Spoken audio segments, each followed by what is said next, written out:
freedom. Freedom. Leave me with the world, more freedom. J'ai espoir. Je pense que dans 10 ans, on va avoir un autre Sénégal. On va avoir un Sénégal qui sera sur les rails de l'émergence.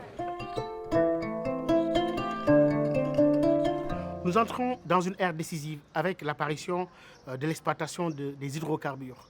Le Sénégal va être pays producteur de pétrole en 2023. Si on connaît les effets d'entraînement de l'énergie d'une manière générale dans l'économie, on peut espérer qu'à partir de 2023, l'année, il y aura plus de productivité et peut-être par ricochet plus d'emplois. On disait que le pétrole du Sénégal, c'était ses ressources humaines. Le pétrole du Sénégal, sa richesse, c'était sa jeunesse. Est-ce que l'État sénégalais a mis en place les structures nécessaires, les dispositifs nécessaires pour que véritablement les jeunes puissent en profiter dans ce nouveau métier? D'autre part, je crois qu'aussi la jeunesse sénégalaise, telle que je vois l'élan et l'engouement que je vois par rapport au métier du numérique et du digital, avec les startups qui vont prendre une place très très importante. Le digital peut absorber bon nombre de nos jeunes en termes de création d'emplois.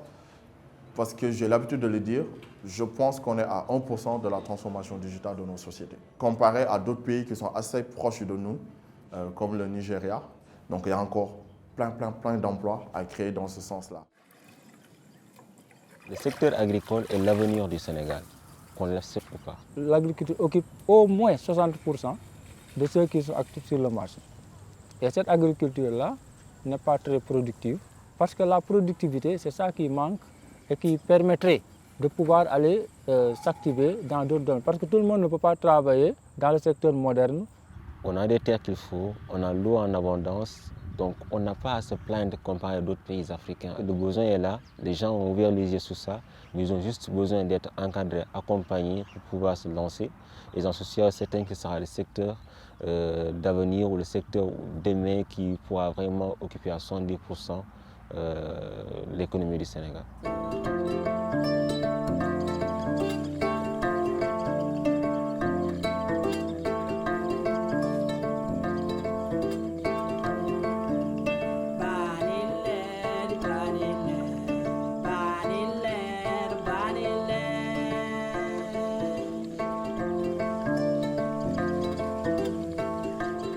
Je pense qu'il y a deux schémas, soit on arrive à lever ce défi et en 2050 on est un peuple fort avec une assise sociale forte où les enfants du Sénégal ont des opportunités dès le bas âge et peuvent grandir et prospérer, ou on est un pays qui n'a pas su prendre en charge les besoins démographiques de sa jeunesse et qui du coup sombre dans les dérives de ce qui arrive à ce moment-là, que ce soit de prendre le risque de mourir dans l'Atlantique ou d'aller se battre avec des pseudo-guerrieros de religion ou de principes ou de rébellion ou whatever.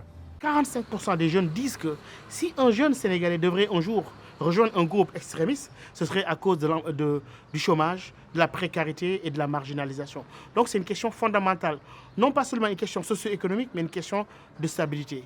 Pour moi, l'enjeu est crucial, c'est un enjeu de stabilité sociétale. Nous sommes dans une région qui fait face à de multiples fléaux. On sait que le premier facteur de radicalisme, c'est la vulnérabilité socio-économique. Il suffit d'un peu pour que le pays s'embrase. Là où les jeunes sont désœuvrés, c'est très facile de faire un peu de déstabilisation.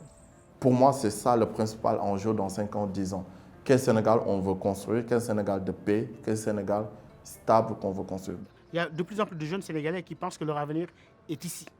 Et quand on le voit, ces 10 dernières années, il y a un mouvement massif de retour au pays avec un appel d'air qui est fait d'une volonté de servir le pays, mais aussi d'une volonté de nouvelles autorités à dire que venez construire le continent. Moi, je veux rester ici.